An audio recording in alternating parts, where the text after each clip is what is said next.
नमस्कार दोस्तों, मैं जेके मौर्य स्वागत करता हूं आप लोगों का लॉर्ड बुद्धा इंस्टीट्यूट के ऑनलाइन प्लेटफॉर्म पर।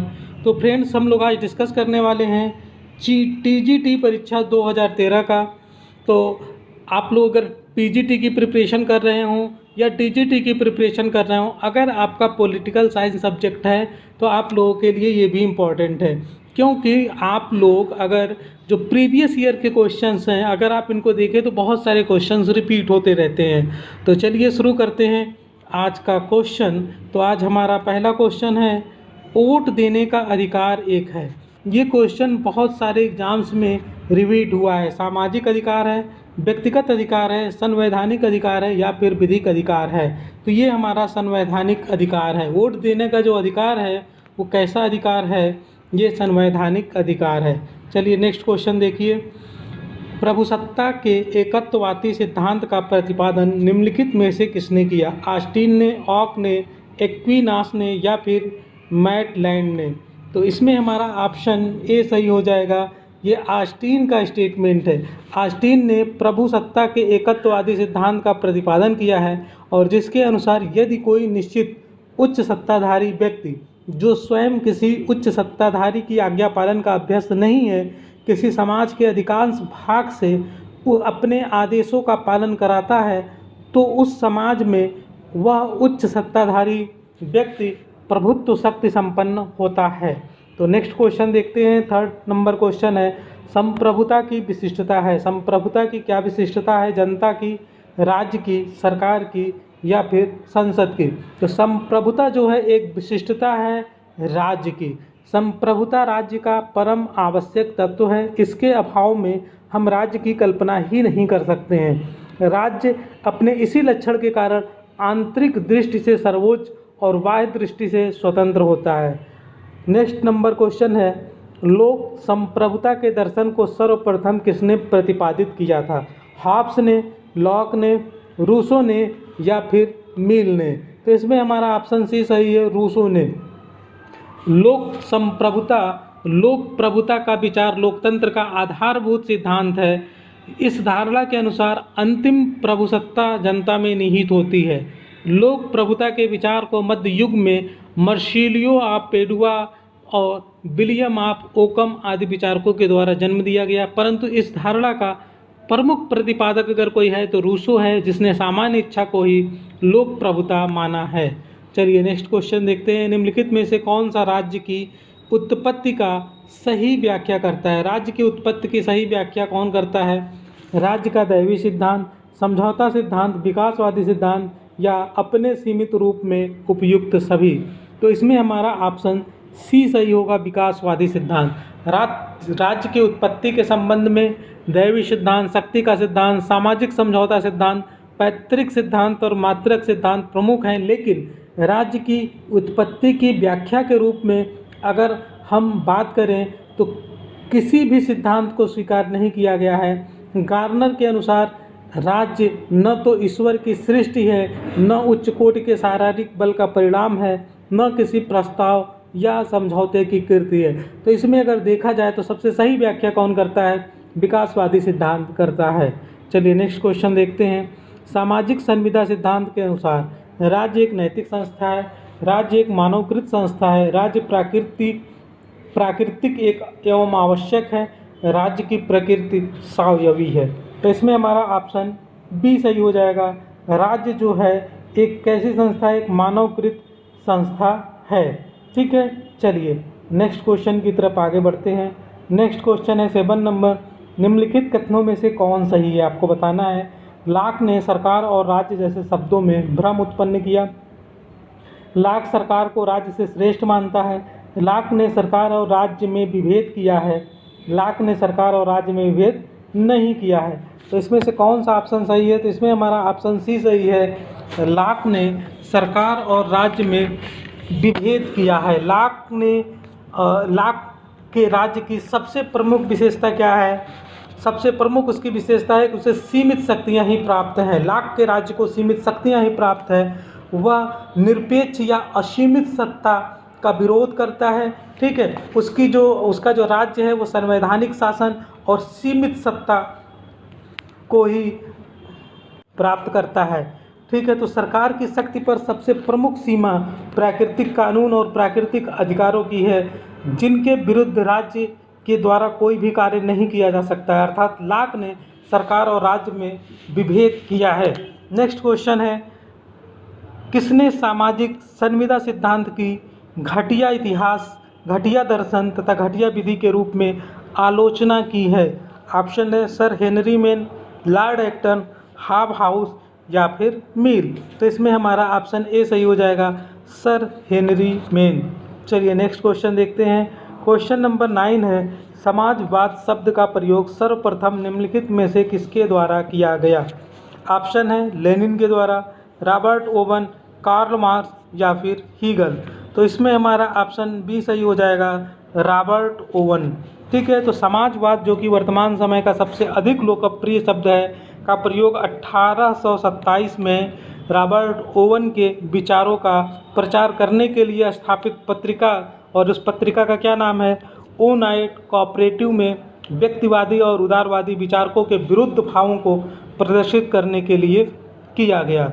चलिए नेक्स्ट क्वेश्चन की तरफ आगे बढ़ते हैं। नेक्स्ट है, निम्नलिखित में से कौन सा मार्क्सवाद से संबंधित नहीं है? इतिहास की भौतिकवादी व्याख्या, वर्ग संघर्ष, अतिरिक्त मूल्य या फिर यदमात्यम। तो इसमें से कौन सा है? तो इसमें हमारा ऑप्शन डी सही हो जाएगा, यदमात्यम। तो मार्क्सवाद से संबंधित कौन सा नहीं? देखिए इतिहास की भौतिक व्याख्या भी संबंधित है, वर्ग संघर्ष भी, अतिरिक्त मूल्य का सिद्धांत आपने मार्क्स का पढ़ा होगा, लेकिन यदमात्यम जो है ये मार्क्स से संबंधित नहीं है। 11 नंबर क्वेश्चन है, उदारवाद का मूल तत्व है व्यक्तिक स्वतंत्रता, मिश्रित अर्थव्यवस्था, पंथ निरपेक्षता या फिर समानता। तो इसमें हमारा ऑप्शन ए सही हो जाएगा, व्यक्तिक स्वतंत्रता। तो उदारवाद जो होता है वो व्यक्ति के स्वतंत्रता को ज़्यादा महत्व देता है और राज्य के अधिकारों को कम करता है, राज्य को सीमित और संवैधानिक अधिकार की बात करता है। चलिए नेक्स्ट क्वेश्चन देखते हैं। वर्तमान में क्वेश्चन नंबर 12 है, वर्तमान में लोकसभा की बैठक के लिए क्या गणपूर्ति है? 54 सदस्यगण, 55 सदस्यगण, 56 सदस्यगण या फिर 57 सदस्यगण। तो आपको पता है कि 552 कुल जो अधिकतम मैक्सिमम नंबर हो सकते हैं लोकसभा के सदस्यों की, तो गणपूर्ति के लिए 1/10 सदस्य चाहिए। तो 552 का अगर 1/10 आप निकालते हैं तो इसमें कितना हो जाएगा, 55 सदस्यगण। तो हमारा ऑप्शन बी सही हो जाएगा। नेक्स्ट क्वेश्चन है, एक राज्य जो अपने नागरिकों को अधिकतम सामाजिक सुविधाएं प्रदान करे क्या कहलाता है? समाजवादी राज्य, पुलिस राज्य, कल्याणकारी राज्य या फिर सर्वोदय राज्य। तो आपको पता है कि कल्याणकारी राज्य कहलाता है वो जो अपने नागरिकों को अधिकतम सामाजिक सुविधाएं प्रदान करता है। और जब हमारा संविधान बना था तो उस समय डीपीएसपी के माध्यम से एक कल्याणकारी राज्य की कल्पना की गई थी। ठीक है, चलिए नेक्स्ट क्वेश्चन की तरफ आगे बढ़ते हैं। नेक्स्ट है, यह कथन कि स्वतंत्रता और समानता साथ साथ नहीं रह सकते किससे संबंधित है? देखिए स्टेटमेंट से रिलेटेड क्वेश्चन बहुत पूछे जाते हैं, डायसी, लॉर्ड एक्टन, बर्लिन या फिर डार्किन। तो ये स्टेटमेंट है आपका लॉर्ड एक्टन का। ठीक है, तो लॉर्ड एक्टन, डी टाकविले, फ्रीडमैन व परेटो का मानना है कि स्वतंत्रता व समानता एक दूसरे के विरोधी हैं, एक दूसरे के विरोधी हैं। तो ये आप याद रखिएगा। तो इसमें लॉर्ड एक्टन जो है वो मिल जाएगा आंसर, तो आपका लॉर्ड एक्टन सही है। चलिए नेक्स्ट देखते हैं। क्वेश्चन नंबर 15 है, नकारात्मक स्वतंत्रता की अवधारणा निम्नलिखित में से किस एक पद पर बल देती है? समानता पे, स्वायत्तता पे, हस्तक्षेप की अनुपस्थिति पे, पसंद की स्वतंत्रता पर। तो इसमें कौन सा सही होगा? ऑप्शन सी सही हो जाएगा, हस्तक्षेप की अनुपस्थिति। नकारात्मक स्वतंत्रता, नकारात्मक स्वतंत्रता जो है वह राज्य के जो अधिकार हैं उनको कम करता है और व्यक्ति की स्वतंत्रता को बढ़ावा देता है। ठीक है, तो नकारात्मक स्वतंत्रता क्या है? प्रतिबंधों का अभाव, अर्थात यदि कोई व्यक्ति कुछ करना चाहे तो उसे वैसा करने से न रोका जाए। चलिए नेक्स्ट क्वेश्चन की तरफ आगे बढ़ते हैं।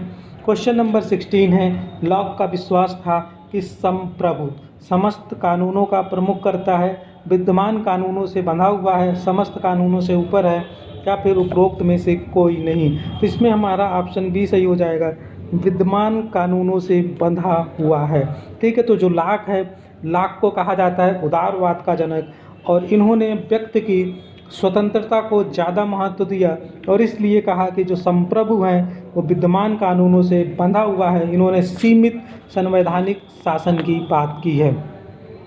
चलिए नेक्स्ट क्वेश्चन है, निम्नलिखित में से कौन प्राचीन भारतीय विचारकों द्वारा प्रतिपादित राज्य के सप्तांग सिद्धांत के 7 अंगों में से नहीं है? ऑप्शन है स्वामी, पुरोहित, पुर या फिर कोष। तो अगर आपने सप्तांग सिद्धांत पढ़ा होगा तो उसमें देखा होगा कि पुरोहित शब्द का उल्लेख उसमें नहीं है, पुरोहित शब्द का उल्लेख नहीं है। सप्तांग सिद्धांत क्या है?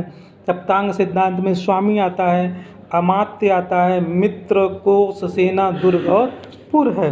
चलिए नेक्स्ट क्वेश्चन है 18 नंबर, गांधी जी की आत्मकथा का शीर्षक है, आप सभी को पता होगा, गिरिवज प्रवचन, हिंद स्वराज, भारत की खोज, सत्य के साथ मेरा प्रयोग। तो इसमें हमारा ऑप्शन डी सही है। सत्य के साथ मेरे प्रयोग गांधी जी की आत्मकथा है और जिसमें गांधी जी ने अपने जीवन के संघर्षों व सफलताओं आदि को लिपिबद्ध किया है। क्वेश्चन नंबर 19 है, हाब्स के लेवियाथन में प्रयुक्त कॉमनवेल्थ शब्द का अर्थ है? क्या अर्थ है?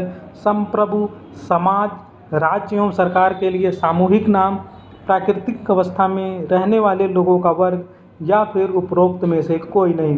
तो इसमें हमारा ऑप्शन बी सही हो जाएगा, समाज, राज्य एवं सरकार के लिए सामूहिक नाम। ठीक है, तो हाब्स के अनुसार प्राकृतिक नियम होने के बावजूद एक शक्ति संपन्न संस्था के अभाव के नियमों के पालन तथा अधिकारों का उपयोग मनुष्य स्वेच्छा से किया करता था। इसी कारण लोगों ने राज्य संस्था की कमी महसूस की। इस कमी को दूर करने के लिए लोगों ने सामाजिक समझौता किया तथा राज्य का कॉमनवेल्थ का निर्माण किया गया। ठीक है, चलिए नेक्स्ट क्वेश्चन की तरफ आगे बढ़ते हैं। नेक्स्ट क्वेश्चन है, निम्नलिखित में से कौन आत्मरक्षा का अधिकार को व्यक्ति का प्राकृतिक अधिकार मानता है? प्लेटो, बेंथम, हाब्स या फिर बर्ग। तो इसमें हमारा ऑप्शन सी सही हो जाएगा, हाब्स। ठीक है, तो हाब्स के अनुसार प्राकृतिक अवस्था में मनुष्य स्वभाव से स्वार्थी निर्मम था। उसका जीवन एकाकी, दीनहीन, घृणित, पाश्विक तथा क्षणभंगुर था। प्रत्येक मनुष्य को एक दूसरे से भय था। उसका मानना था कि अराजकता की अवस्था में भी प्राकृतिक कानून और आत्मरक्षा के नियम जैसी व्यवस्था चरितार्थ थी। चलिए नेक्स्ट क्वेश्चन है, अंबेडकर के सामाजिक व राजनीतिक दर्शन का सर्वाधिक महत्वपूर्ण पहलू क्या है? कानूनी न्याय, आर्थिक न्याय, राजनीतिक न्याय या फिर सामाजिक न्याय। तो अगर हम अंबेडकर की बात करें, चूँकि आज अंबेडकर जयंती भी है, तो आप लोगों ने अंबेडकर जी के विचारों के बारे में पढ़ा होगा, सुना होगा। तो देखिए, जो अंबेडकर जी थे वो सामाजिक न्याय को कानूनी न्याय, आर्थिक न्याय और राजनीतिक न्याय से पहले मानते थे। ठीक है, क्योंकि उनका कहना था कि जब तक सामाजिक न्याय नहीं मिलेगा तब तक राजनीतिक न्याय या आर्थिक न्याय या फिर कानूनी न्याय का महत्व नहीं है, क्योंकि समाज में छुआछूत की भावना थी। ठीक है, समाज में लोगों को बराबरी का हक नहीं था, तो इसलिए उनका मानना था कि सामाजिक न्याय सबसे महत्वपूर्ण है, सबसे पहले सामाजिक न्याय मिलना चाहिए। चलिए, कौटिल्य का मंडल सिद्धांत किससे संबंधित है? प्रशासन से, विदेश नीति से, आर्थिक नीति से या फिर न्यायिक नीति से। तो इसमें हमारा ऑप्शन बी सही हो जाएगा। कौटिल्य का मंडल सिद्धांत जो है वह विदेश नीति से संबंधित है। नेक्स्ट है, निम्नलिखित में से मार्क्स के अनुसार कौन ऐतिहासिक परिवर्तन का प्रमुख कारक है? व्यक्ति, जनता, वर्ग या फिर दल। तो इसमें हमारा ऑप्शन सी सही हो जाएगा। मार्क्स की बात करें, मार्क्स हमेशा समाज में 2 वर्गों की बात करता है। आप लोगों ने पढ़ा होगा, एक होता है बुजुर्गवादी और एक होता है सर्वहारा वर्ग। ठीक है, तो वर्ग संघर्ष का सिद्धांत आप लोगों ने पढ़ा होगा। तो ऐतिहासिक परिवर्तन का प्रमुख कारण क्या है मार्क्स के अनुसार? वह जो है वो वर्ग है, क्योंकि मार्क्स वर्ग संघर्ष को सामाजिक प्रगति का एक महत्वपूर्ण साधन मानता है। नेक्स्ट क्वेश्चन है, निम्नलिखित में से कौन सी पुस्तक तिलक ने नहीं लिखी? हिंद स्वराज, द ओरियन, गीता रहस्य, Arctic home in the Vedas. तो आपको बताना है कि कौन सी पुस्तक तिलक ने नहीं लिखी है। तो हिंद स्वराज जो है तिलक ने नहीं लिखी है, बाकी किताबें तिलक ने लिखी है। ठीक है, और इसकी रचना किसने की है? हिंद स्वराज की आप सभी को पता होगा, महात्मा गांधी जी ने किया था। और कब किया था? जब ये दक्षिण अफ्रीका की यात्रा के दौरान थे, तो उसी समय इन्होंने इस पुस्तक की रचना की थी। नेक्स्ट क्वेश्चन है प्रन्यास सिद्धांत, जिसे ट्रस्टीशिप सिद्धांत भी कहते हैं, का प्रतिपादन किसके द्वारा किया गया? स्वामी विवेकानंद, जवाहरलाल नेहरू, महात्मा गांधी या फिर दादा भाई नौरोजी। तो ये जो ट्रस्टीशिप का सिद्धांत है किसने दिया था? महात्मा गांधी ने दिया था। और ट्रस्टीशिप के सिद्धांत के बारे में आप लोगों ने पढ़ा होगा कि ट्रस्टीशिप के सिद्धांत का क्या मतलब था कि जो धनी व्यक्ति हैं अपनी आवश्यकताओं से अधिक जमीन, जायदाद, कारखाने तथा विविध प्रकार की संपत्ति का अपने को स्वामी न समझे, अपितु इसे समाज की अमानत या धरोहर माने। वो क्या होगा? जो पूंजीपति होगा, जिसका धन दौलत होगा, वो क्या होगा? उसका ट्रस्टी होगा। ठीक है, चलिए नेक्स्ट क्वेश्चन की तरफ आगे बढ़ते हैं। सरकार के प्रकार से रिलेटेड क्वेश्चन है। द्विसदनवाद निम्नलिखित शासन प्रणालियों में से किस एक की एक अनिवार्य विशिष्टता है? अध्यक्षात्मक व्यवस्था, संसदात्मक व्यवस्था, संघात्मक व्यवस्था या फिर एकात्मक व्यवस्था। तो इसमें हमारा ऑप्शन सी सही होगा। जो द्विसदनात्मक प्रणाली है वो किसकी विशेषता है? संघात्मक व्यवस्था की विशेषता है। चलिए नेक्स्ट क्वेश्चन की तरफ आगे बढ़ते हैं। अध्यक्षात्मक शासन का सैद्धांतिक आधार है क्या है? शक्तियों का संतुलन, शक्तियों का पृथक्करण, शक्तियों का एकीकरण, उपयुक्त में से कोई नहीं। तो इसमें हमारा ऑप्शन बी सही हो जाएगा। अध्यक्षात्मक जो शासन प्रणाली होती है उसका सैद्धांतिक जो आधार है वो है शक्तियों का पृथक्करण। इट मीन्स कि डिस्ट्रीब्यूशन ऑफ पावर। ठीक है, इसमें कार्यपालिका और व्यवस्थापिका जो होते हैं सर्वदा पृथक होते हैं, इन दोनों में कोई रिलेशन नहीं होता है। जैसे अमेरिका की अगर बात करें तो उसमें जो कार्यपालिका होती है, जो राष्ट्रपति होता है, उसका विधायिका से कोई लेना देना नहीं होता है। चलिए नेक्स्ट क्वेश्चन की तरफ आगे बढ़ते हैं। सरकार का व्यवस्थित वर्गीकरण सर्वप्रथम प्रस्तुत किया गया था प्लेटो द्वारा, अरस्तु द्वारा, मैकियावेली द्वारा या फिर मॉन्टेस्क्यू द्वारा। तो इसमें हमारा ऑप्शन बी सही हो जाएगा, अरस्तु के द्वारा। नेक्स्ट क्वेश्चन है 29 नंबर क्वेश्चन है। भारतीय संविधान का दार्शनिक आधार भूमि है। दार्शनिक आधार भूमि क्या है भारतीय संविधान की? राज्य नीति के निदेशक तत्व, जिसे डीपीएसपी कहते हैं, मौलिक अधिकार, संघीय संरचना या फिर प्रस्तावना। तो इसमें हमारा ऑप्शन डी सही हो जाएगा, प्रस्तावना। तो हमारा जो भारतीय संविधान है इसका जो दार्शनिक आधार भूमि क्या है? वो प्रस्तावना है। 30 नंबर क्वेश्चन है। निम्नलिखित में से कौन सा शब्द संविधान की प्रस्तावना में नहीं है? न्याय, व्यक्ति की गरिमा, बंधुत्व, संघीय। तो इसमें अगर आप संविधान की प्रस्तावना को पढ़ते हैं तो उसमें देखेंगे कि संघीय शब्द जो है संविधान की प्रस्तावना में नहीं है, बाकी जो तीनों शब्द हैं वो संविधान की प्रस्तावना में हैं। 31 नंबर क्वेश्चन है। भारतीय संविधान को निम्नलिखित में से कौन सी अनुसूची राज्यसभा में स्थानों के आवंटन से संबंधित है? यानी कि इसमें पूछा जा रहा है कि जो राज्यसभा में स्थान है, जो सीटें हैं, ठीक है, उनके आवंटन से संबंधित प्रावधान किस अनुसूची में है? तीसरी अनुसूची, चौथी अनुसूची, पांचवी अनुसूची या फिर छठी अनुसूची। तो इसमें हमारा ऑप्शन बी सही हो जाएगा, चौथी अनुसूची। 32 नंबर क्वेश्चन है। केंद्र तथा राज्यों के मध्य विवादों के अंतर्गत परामर्शदात्री क्षेत्राधिकार के अंतर्गत, यानी कि जो केंद्र और राज्यों के मध्य विवादों के अंतर्गत इनमें से कौन किसके अंतर्गत आता है? ठीक है, परामर्शदात्री क्षेत्राधिकार के अंतर्गत, अपीलीय क्षेत्राधिकार के अंतर्गत, संवैधानिक क्षेत्राधिकार के अंतर्गत या फिर प्रारंभिक क्षेत्राधिकार के अंतर्गत। तो इसमें अगर सुप्रीम कोर्ट की बात करें, जब भी केंद्र और राज्य में विवाद होता है तो उसकी सुनवाई कौन करता है? सुप्रीम कोर्ट करता है। और यह इसके किस अधिकार के अंतर्गत आता है? तो प्रारंभिक क्षेत्राधिकार के अंतर्गत आता है। चलिए नेक्स्ट क्वेश्चन देखते हैं। 33 नंबर क्वेश्चन है। निम्नलिखित वक्तव्यों में से कौन सा संवैधानिक सरकार की प्रकृति को ठीक प्रकार स्पष्ट करता है? सीमित शासन, व्यक्तियों के स्वतंत्रता के अधिकार की रक्षा, व्यक्तियों के अधिकारों की सुरक्षा, उपयुक्त सभी। तो इसमें हमारा ऑप्शन डी सही हो जाएगा।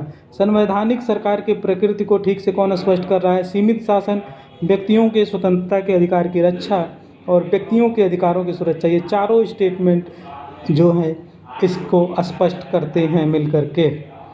34 नंबर क्वेश्चन है। भारत एक गणराज्य है क्योंकि विधायिका कार्यपालिका से अधिक शक्तिशाली है। भारत एक लोकतांत्रिक देश है। केंद्र और राज्यों के बीच शक्तियों का विभाजन है। भारत में राज्याध्यक्ष यानी कि राष्ट्रपति का निर्वाचन होता है। तो इसमें हमारा ऑप्शन डी सही होगा। भारत गणराज्य क्यों है?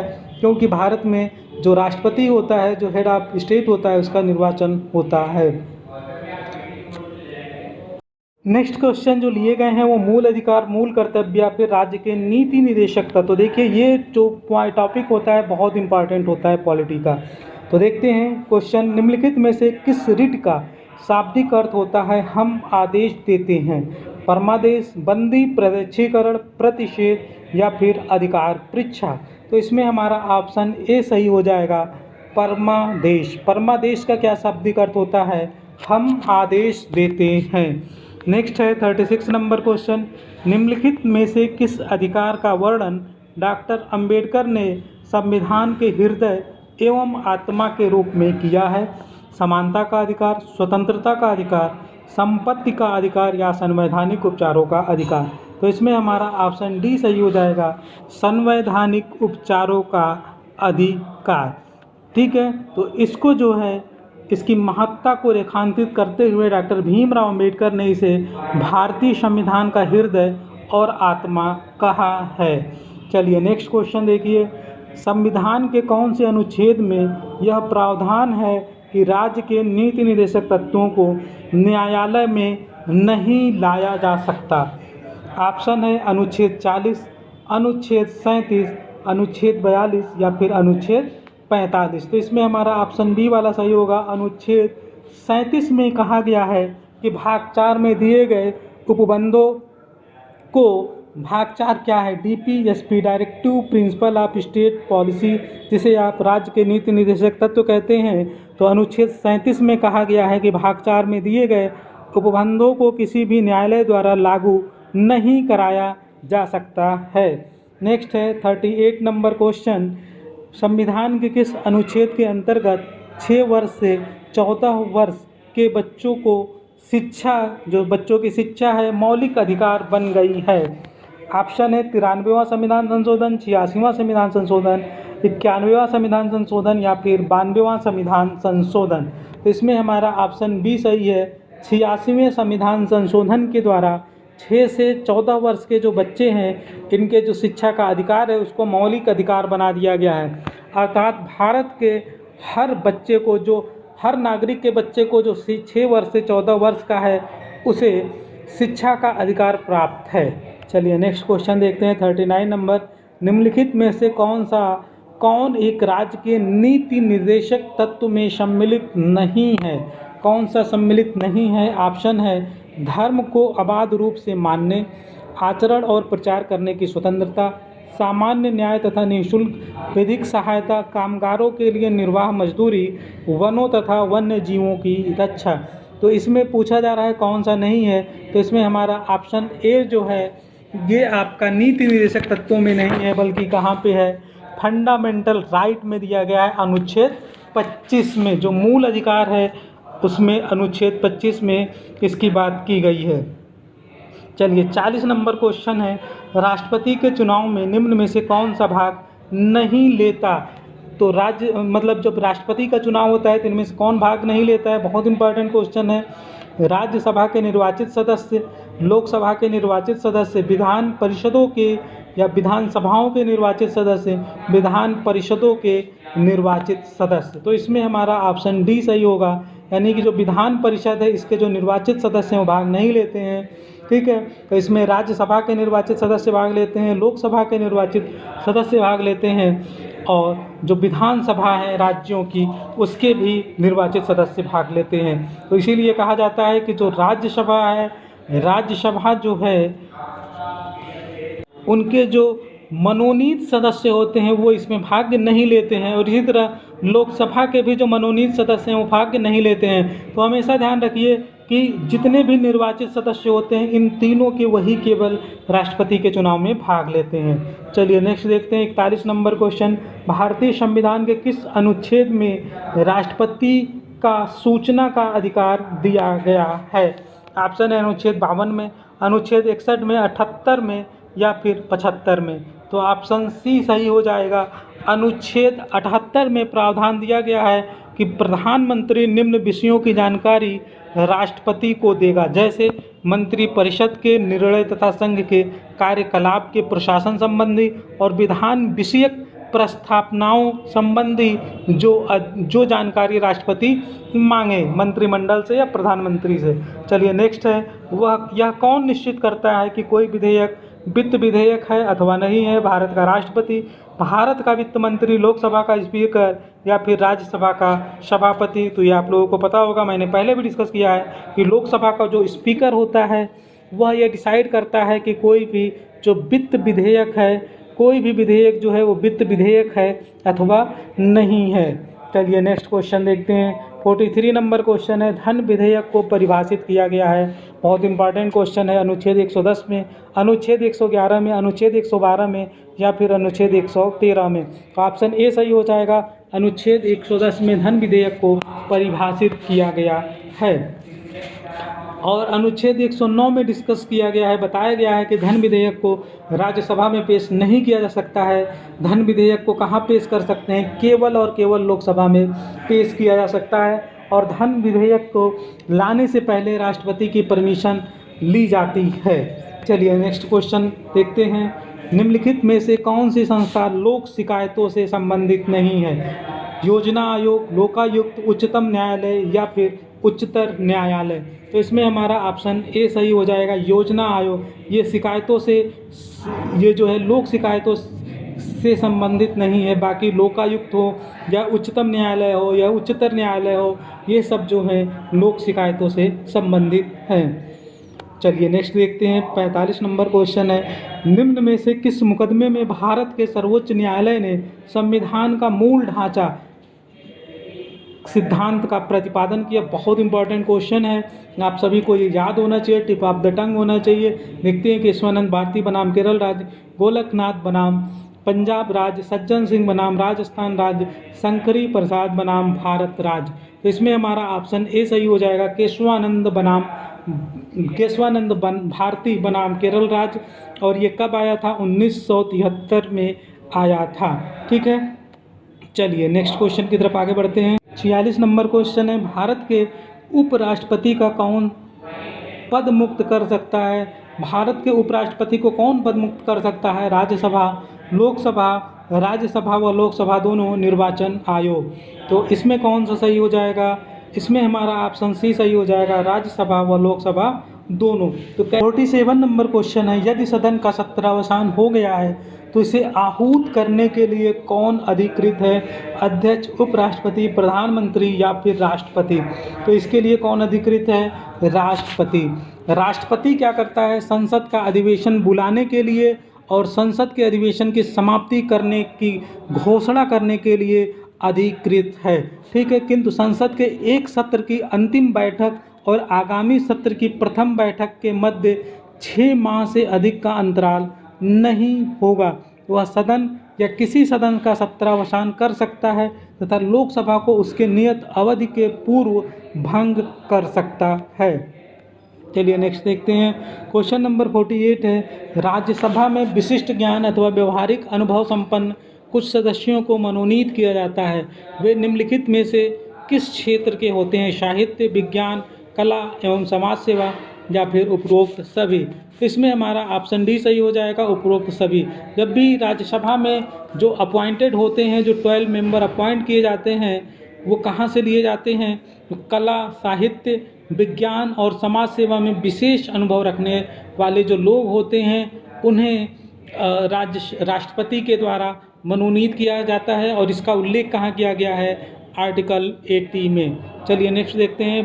49 नंबर क्वेश्चन है, किस संविधान संशोधन द्वारा मंत्रियों की संख्या लोकसभा की कुल सदस्य संख्या की 15% निश्चित की गई? 89वां संविधान संशोधन, 90वां संशोधन, 91वां संशोधन या फिर 92वां संशोधन? तो इसका डिस्कस हम लोगों ने कल भी किया था। तो इसमें हमारा ऑप्शन सी सही हो जाएगा, 91वां संशोधन। तो इसमें जो ये 2003 में आया था, और ये क्यों लाया गया था? दल बदल पर जो है प्रतिबंध लगाने के लिए। ठीक है, क्योंकि सरकार में सम्मिलित होने के लिए विभिन्न दलों के लोग फटाफट क्या करते थे कि दूसरे दलों में सम्मिलित हो जाते थे, और उनको खुश करने के लिए, उनको तोड़ने के लिए जो पार्टी सरकार बनाती थी वो उन्हें मंत्री पद दे देती थी। उसकी कोई लिमिट नहीं थी, इसलिए इसको सीमित कर दिया गया कि जो लोकसभा की कुल संख्या उसके 15% से ज़्यादा मंत्री नहीं बनाए जा सकते हैं।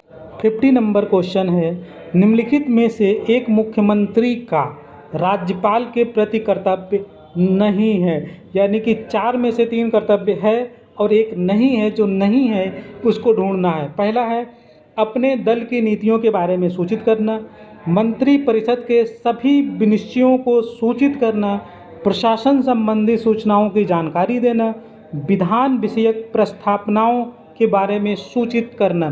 तो मुख्यमंत्री का राज्यपाल के प्रति कुछ संवैधानिक कर्तव्य होता है और जिसमें से ये तीनों कर्तव्य होते हैं मुख्यमंत्री के राज्यपाल के प्रति, लेकिन अपने दल की नीतियों के बारे में सूचना देने का कोई प्रावधान नहीं है। नेक्स्ट क्वेश्चन है 51 नंबर, किसी प्रांत के राज्यपाल को कोई विवेकाधिकार नहीं है, बहुत व्यापक विवेकाधिकार है, कुछ निश्चित मामलों में विवेकाधिकार या विशेषाधिकार है, उपयुक्त में से कोई नहीं। देखिए कोई विवेकाधिकार नहीं है तो गलत हो जाएगा, बहुत व्यापक भी नहीं है, हाँ लेकिन कुछ निश्चित मामलों में विशेषाधिकार प्राप्त है जब उसे स्वविवेकीय शक्तियों के द्वारा कार्य करना होता है, निर्णय लेना होता है और उसमें मंत्रिपरिषद के परामर्श की ज़रूरत नहीं होती है। चलिए नेक्स्ट देखते हैं। 52 नंबर क्वेश्चन है, राजनीतिक प्रतिनिधित्व सुनिश्चित किया जाता है राजनीतिक दल, न्यायालय, संविधान के द्वारा। विधान पालिका, राजनीतिक दल, न्यायालय, राजनीतिक दल, विधान पालिका, संविधान, विधान पालिका, न्यायालय, क्या कार्यपालिका। तो इसमें से कौन सा सही होगा? तो इसमें हमारा ऑप्शन सी सही हो जाएगा।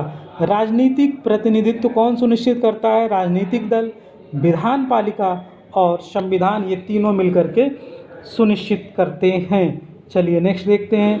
53 नंबर क्वेश्चन है, पंचायती राज या नगरीय निकाय से संबंधित है।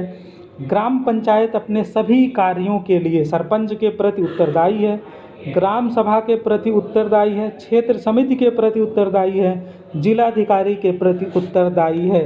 तो इसमें हमारा ऑप्शन बी सही हो जाएगा, ग्राम सभा के प्रति उत्तरदायी है। चलिए नेक्स्ट देखते हैं। 54 नंबर क्वेश्चन, संविधान की 12वीं अनुसूची किसके कार्यों से संबंधित है? ग्राम पंचायतों से, राष्ट्रपति से, नगर पालिकाओं से, प्रधानमंत्री से। तो इसमें हमारा ऑप्शन सी सही हो जाएगा। जो 12वीं अनुसूची है नगर पालिकाओं से संबंधित है और ये कब आया था? 74वें संविधान संशोधन 1992 में आया था, ठीक है। और इसमें 12वीं अनुसूची जोड़ी गई थी और शहरी क्षेत्र की स्थानीय निकायों के अंतर्गत 18 विषय प्रदान किए गए हैं, ठीक है। और 73वां संविधान संशोधन आप लोगों को पता होगा कि 1992 में वो भी आया था और वो किससे संबंधित था? ग्राम पंचायत से संबंधित था। यह है 55 नंबर क्वेश्चन है, निर्वाचन के बाद सरपंच के विरुद्ध अविश्वास प्रस्ताव प्रस्तुत किया जा सकता है 3 माह के बाद, 6 माह के बाद, 1 वर्ष के बाद या फिर 2 वर्ष के बाद। इसमें हमारा ऑप्शन डी सही हो जाएगा, 2 वर्ष के बाद। निर्वाचन के बाद सरपंच के विरुद्ध अविश्वास प्रस्ताव 2 वर्ष बाद ही प्रस्तावित किया जा सकता है।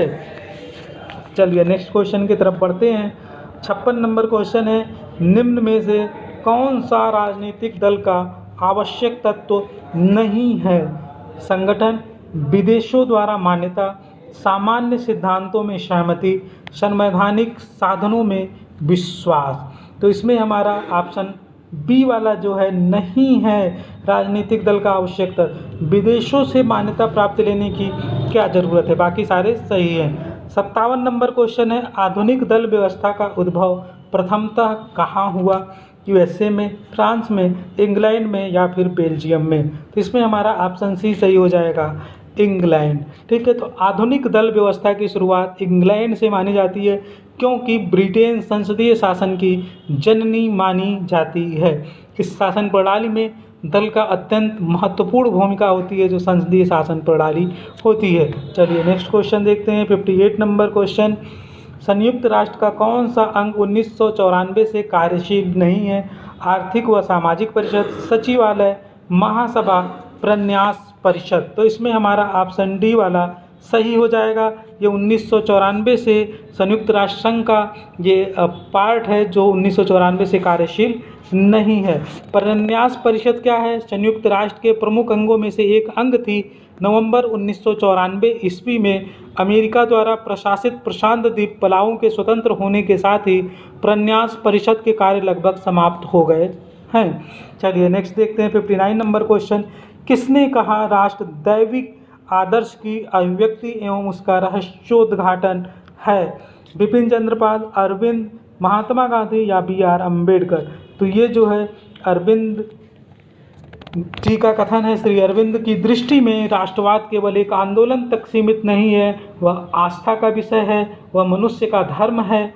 श्री अरविंद घोष ने कहा कि राष्ट्र दैविक आदर्श अभिव्यक्ति एवं उसका रहस्योद्घाटन है। चलिए 60 नंबर क्वेश्चन देखते हैं। किसको भारत में अशांति का अग्रदूत कहा गया? बाल गंगाधर तिलक, फिरोज शाह मेहता, WC बनर्जी, लाला लाजपत राय? और आपको ये बताना है कमेंट बॉक्स में कि किसने कहा। तो ये तो आपको पता होगा, ये बाल गंगाधर तिलक को कहा गया है। आपको बताना है कमेंट बॉक्स में कि किसने कहा था बाल गंगाधर तिलक को भारत में अशांति का जनक या अग्रदूत। चलिए 61 नंबर क्वेश्चन देखते हैं। एक आधुनिक राज्य संविधान के बिना राज्य नहीं अपितु अराजकता का शासन है, यह कथन किसका है? लॉर्ड ब्राइस का, A.V. डाइसी का, जेलिनेक का या G.B. सा का? तो ये किसका कथन है? ये कथन है जेलिनेक का कथन है। ठीक है, जेलिनेक का ये कथन है। चलिए नेक्स्ट क्वेश्चन देखते हैं 62 नंबर, और ये लास्ट क्वेश्चन की तरफ हम आगे बढ़ रहे हैं। 1936 में किसने कहा गांधीवाद जैसी कोई चीज़ नहीं है? महात्मा गांधी, मौलाना आज़ाद, टैगोर या फिर नेहरू? तो ये महात्मा गांधी जी ने खुद कहा था कि गांधीवाद जैसी कोई चीज़ नहीं है। ठीक है, गांधी मर सकते हैं लेकिन गांधीवाद नहीं। चलिए नेक्स्ट क्वेश्चन देखते हैं 63 नंबर, और ये लास्ट क्वेश्चन है। 63 क्वेश्चन ही पूछे गए थे। निम्नलिखित में से अनमेल बताना है। तिलक बिपिन चंद्रपाल, गोखले नौरोजी, नेहरू बोस, जयप्रकाश नारायण लोहिया? तो इसमें कौन किससे अनमेल है, कौन किससे मैच नहीं करता है? तो आपको पता होगा कि नेहरू बोस तो दोनों अलग अलग चीज़ हो गए। तिलक बिपिन चंद्रपाल ये जो है क्रांतिकारी विचार के व्यक्ति थे। गोखले और नौरोजी ये नरमपंथी थे। जयप्रकाश नारायण और जो लोहिया हैं ये दोनों लोग समाजवादी विचार रखते थे। लेकिन नेहरू और बोस जो हैं इन दोनों लोगों के विचार थोड़े से डिफरेंस थे। नेहरू की लोकतंत्र में आस्था थी, लेकिन सुभाष चंद्र बोस देश को आज़ाद कराने के लिए किसी से भी मदद लेने को ठीक मानते थे, और ये हिटलर के पास भी मदद लेने के लिए पहुंच गए थे। तो चलिए बस ये सारे क्वेश्चंस को हम लोगों ने डिस्कस कर लिया। Thank you guys, thank you for watching this video.